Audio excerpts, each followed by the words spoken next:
Ah, I remember you.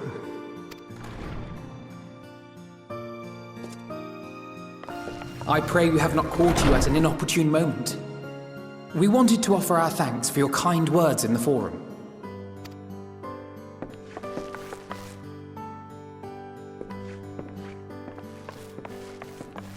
Well, I could hardly let that Inquisition go unchallenged. I've always believed that curiosity should be nurtured, not stifled.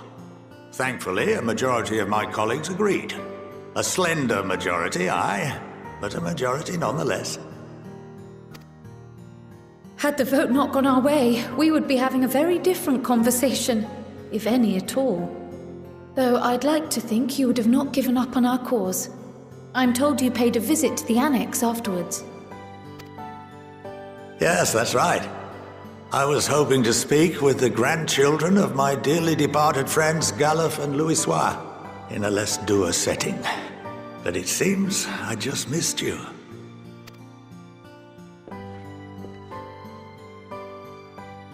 I still can't believe how much you've grown. If only your grandsires could have seen the way you presented yourselves to the Forum. Why, it fair brought a tear to my own eye.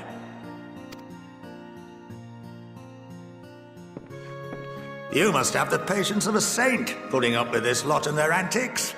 Never mind Matoya's prize student. Luckily, I know a thing or two about managing unruly younglings. If you ever need advice, don't hesitate to ask.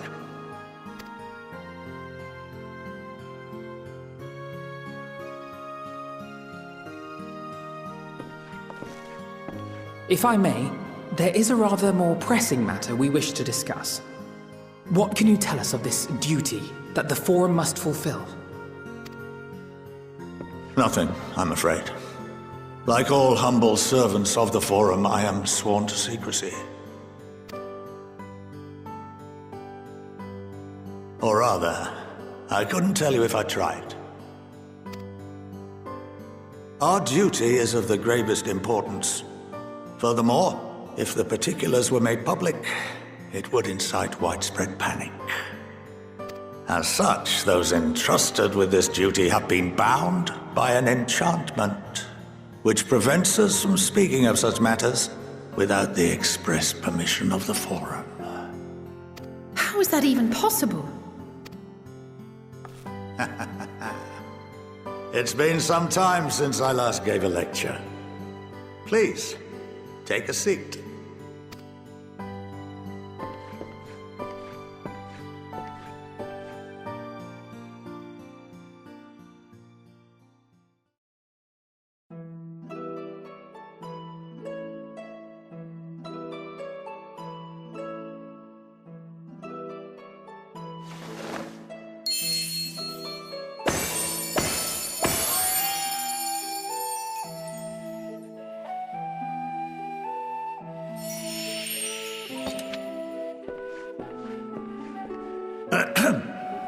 We shall begin by reviewing the fundamentals of etherology.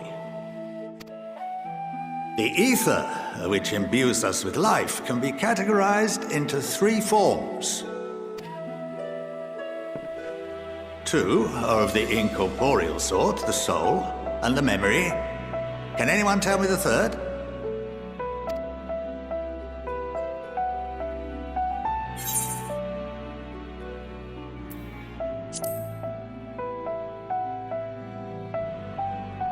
Not entirely inaccurate, but nor is it the answer I was looking for. That would be corporeal ether. This is the form with which the layman is most familiar.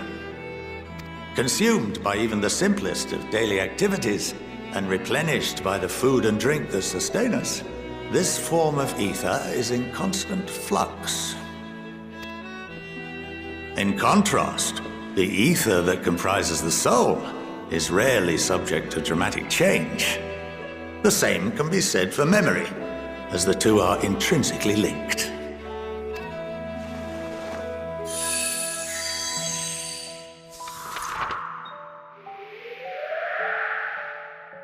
Picture the soul as paper, and memories as words written upon it. Now, what would happen if that paper was doused with ink? The same type of ether as comprises the memories.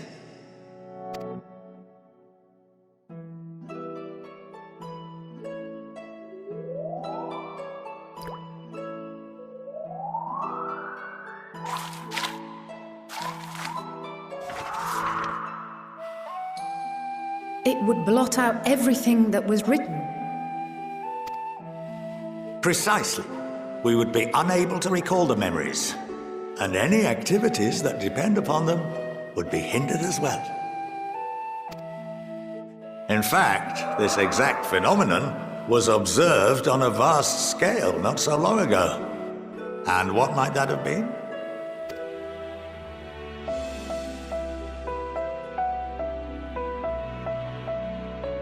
The seventh Umbral Calamity. The people of Eorzea vividly recall Bahamut breaking free of the Lesser Moon and raining hellfire down upon the realm. But no one could seem to remember the events that followed immediately afterwards. Indeed. To this day, we have yet to determine whether it was an unintended consequence or a deliberate act. The enchantment which binds me and the rest of the Forum is based on a similar principle. And yes, it is a contravention of the Sharlayan prohibition against the practice of memory manipulation. Only when a new member is inducted and told of our great duty are they subjected to the process.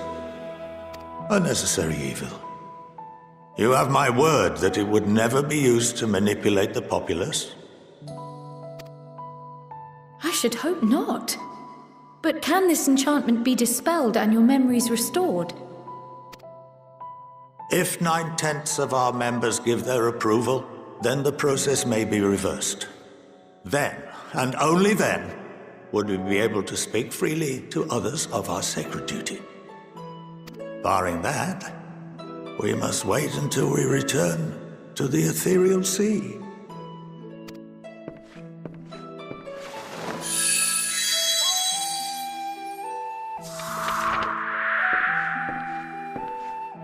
For there we will be purified, the blots upon our souls washed clean.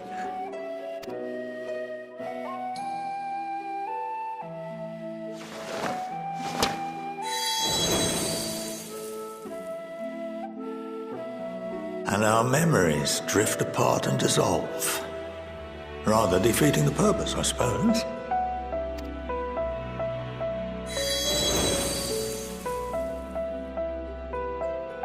But there are those memories that are indelibly etched upon our souls, some believe.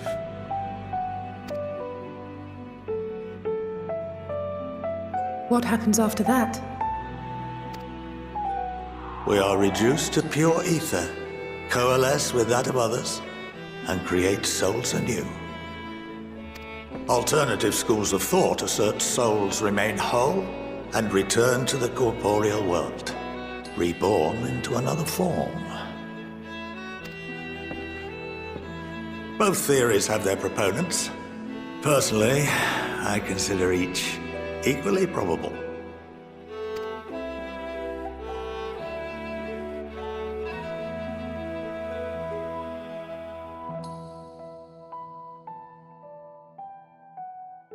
Well, I think that's enough education for today, now that I've given you some food for thought. Or rather, an entire banquet.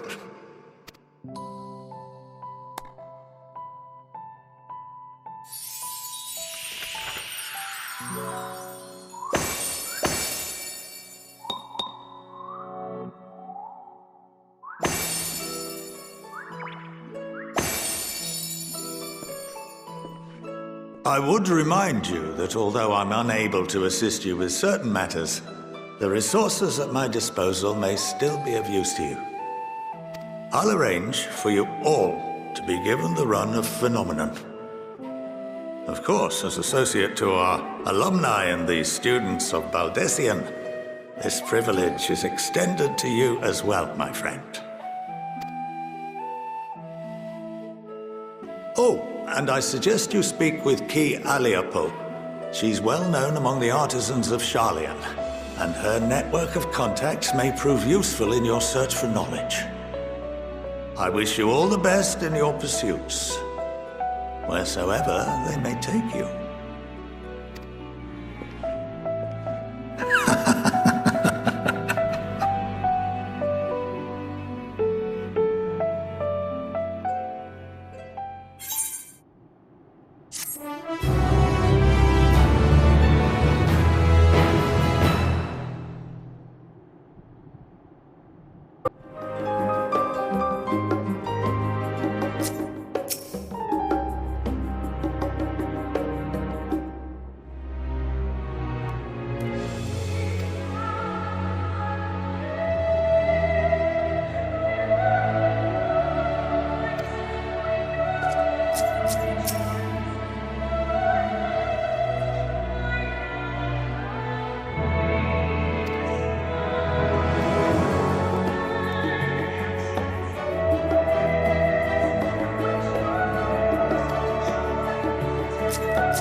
By the 12.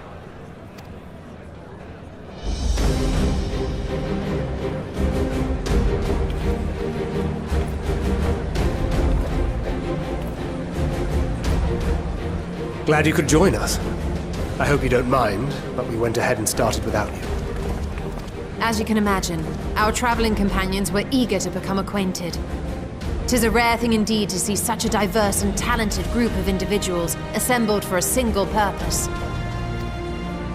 We fight not only for the sake of Eorzea, but for the entire world, including the people of Garlemald. Much rides on the efforts of the Ilsabard Contingent. Indeed, which is why I am glad to find myself in the company of many trusted comrades, yourselves included. Lucia! I have come at the behest of Lord Emmerich, who has honored me with the role of Ishgard's representative. And for the good of all nations, not least my former homeland, I am determined to see this mission through to its end. We have a hard road ahead of us, but walk it we shall, together.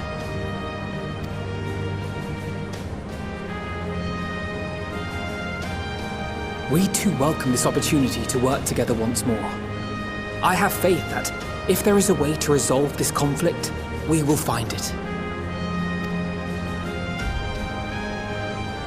Allow me to introduce you to the rest of our company.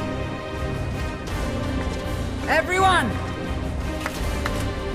If I may have your attention.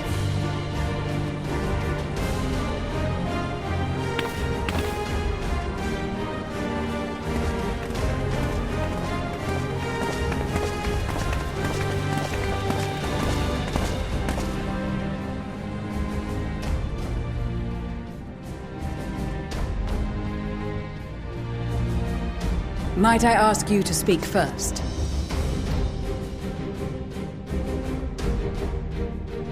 If I must, I am A-Ruhn-Senna, spokesman for the Gridanian delegation. Here on behalf of my esteemed sister, the Elder Seedseer, we shall provide support and protection to those in need during our time in Garlemald. To that end, I am joined by healers selected by the Conjurers Guild, with the Order of the Twin Adder's Finest serving as our escort.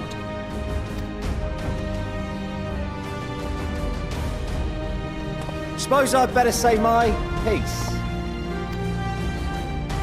Wait, I know you. The name's Sicard, in case you've forgotten. Truth be told, I'd rather you had forgotten. Any road, the Admiral asked Captain Hilfear to send his best, and for whatever reason, he picked me. Of course, if I'd refused, I'd be the laughing stock of the bloody executioners, and my reputation's taken enough of a keyhauling as it is. But more importantly, like any pirate worth his salt, I know when you're staring down a storm, you gotta trust in the commander of your ship. So if the Admiral wants us to go to Garlemald, not for plunder and glory, but the promise of peace in our time, then that's what we'll do. Since we all know how much the Empire loves its steel, we thought we'd bring along a few smiths to make the most of it.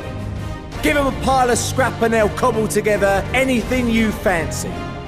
Of course, just like the Gridanians, we got fighters of our own. We might have come with a more constructive purpose in mind, but we're more than capable of cracking skulls, believe you me. Well, you're certainly raring to go. But then again, so are we. The most dependable warriors of Uldar and Alamigo have assembled at the Sultana and General Aldin's behest. If Garlemald has truly fallen, then the whole place is likely to be crawling with Telophoroi.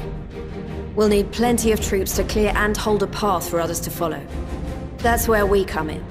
Naturally, Marshal Tarapin and I will be leading from the front.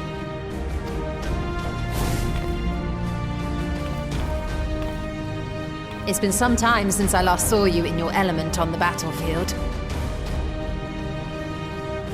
From what I've heard, you've become pretty fearsome yourself. Master Matoya?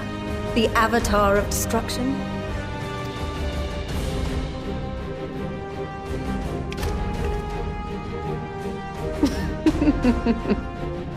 With comrades like these, I know we'll succeed, no matter what awaits us.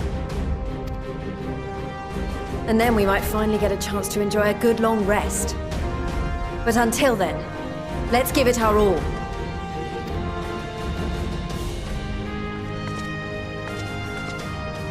As for Ishgard, we Temple Knights have come in force to uphold our nation's commitment to the peace and welfare of our allies.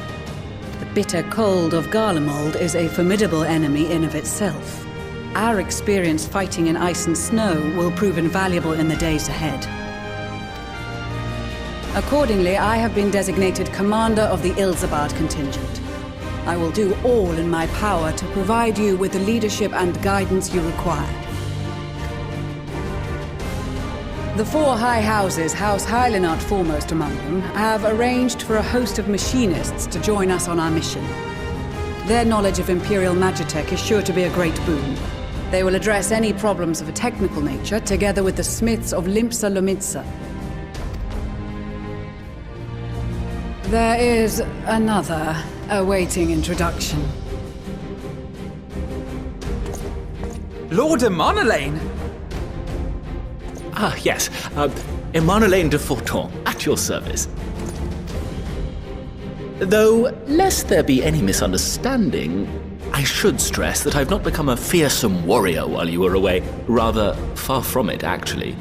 My brother, in his infinite wisdom, decided this would be an excellent chance to make something of myself. Oh, and fight for world peace and all that.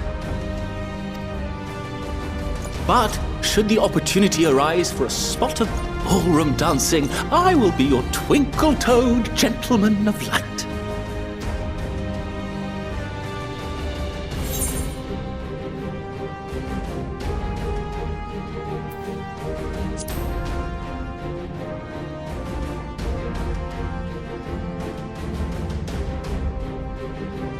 Huzzah!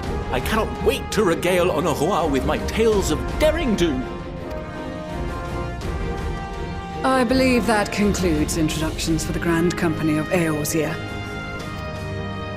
Our allies from the Eastern Alliance were due to arrive some time ago, but it would appear they have been delayed. Would that be the shinobi of Doma? Actually, they've been tasked with relaying messages back and forth between the various Eastern nations. According to Lord Hien, however, an equally capable company of warriors has been sent in their stead. Out of my way, you preening fool!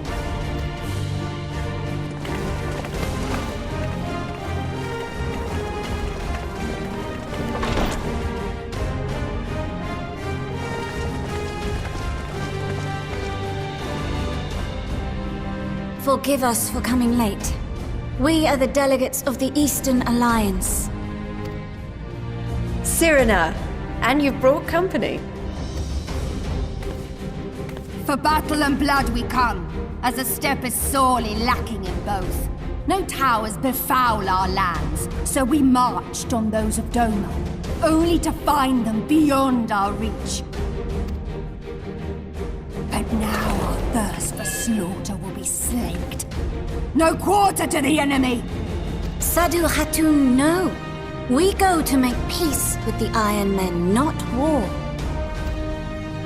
Warriors of the Steppe, we've heard many tales of your bravery. We welcome you as allies. And these other ones you have brought are... members of the Dalmascan resistance group, Lente's Tears.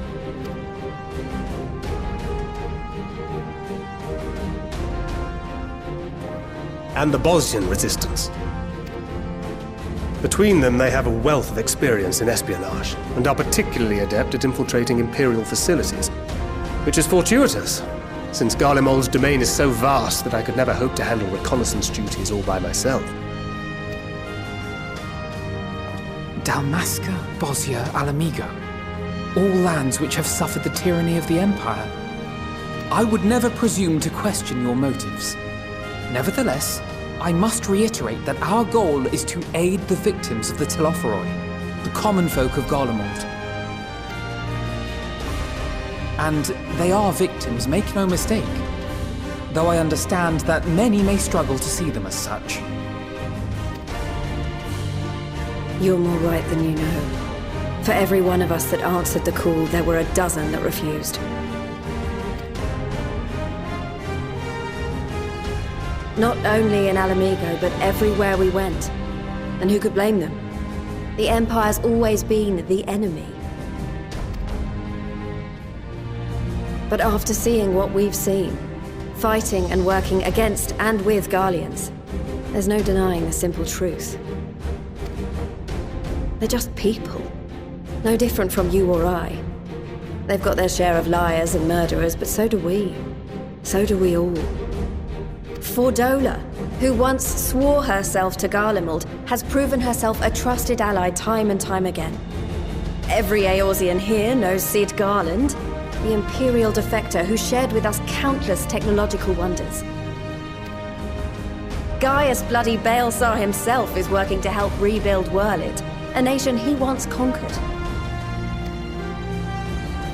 So you can believe me when I say that every fighter here understands and accepts that the Imperials are not monsters and are deserving of help. Or at least that they were able to put aside their feelings for the greater good.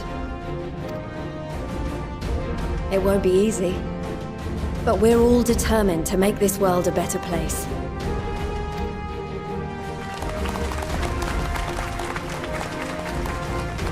What lingering concerns I may have had were clearly unwarranted. I agree with everything you said wholeheartedly.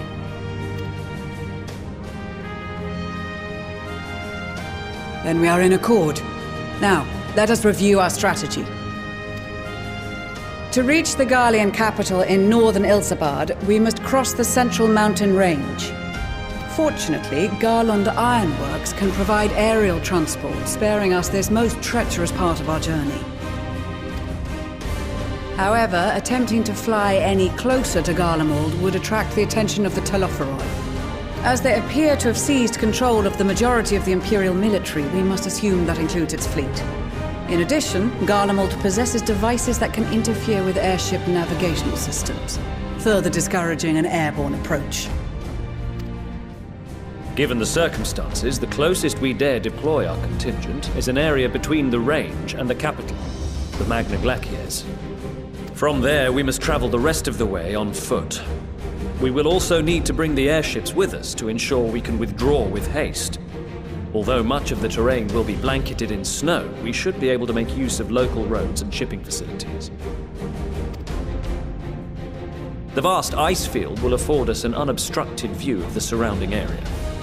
On the other hand, it will also allow others to easily spot us, so it is imperative that we only make camp in positions where we can easily defend ourselves. And the airships, which must be kept safe at all costs. We cannot account for every possibility, so we must be prepared to think on our feet. We will be tested. Sorely tested, I expect. But for our homes and for our people, and a people not our own but in need, we will succeed. Spare no effort in your preparations. Once we depart, there is no turning back.